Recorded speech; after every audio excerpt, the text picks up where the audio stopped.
Hello everyone, how are you doing? This is MD Tech here with another quick tutorial. In today's tutorial, I'm going to show you guys how to enable or disable the DHCP on your Windows computer.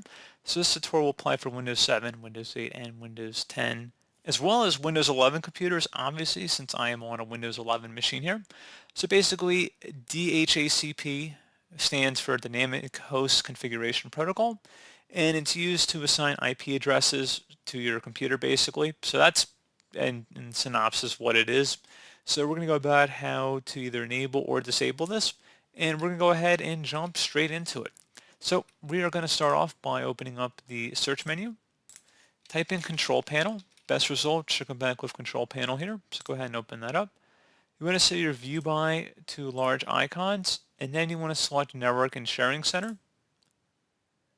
Select whatever your internet connection type is under here. Should be a little hyperlink. So go ahead and left click on that. And then you want to select the properties button. Select Internet Protocol version 4 and then parentheses TCP/IPv4 and then select properties. You want to make sure that obtain an IP address automatically as well as obtain a DNS server address automatically are both selected here.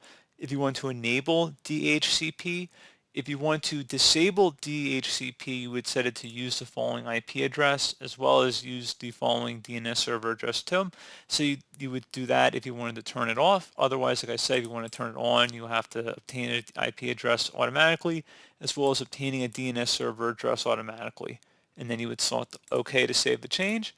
And that's pretty much it. So pretty straightforward process, guys. I do hope I was able to help you out, and I do look forward to catching you all in the next tutorial. Goodbye.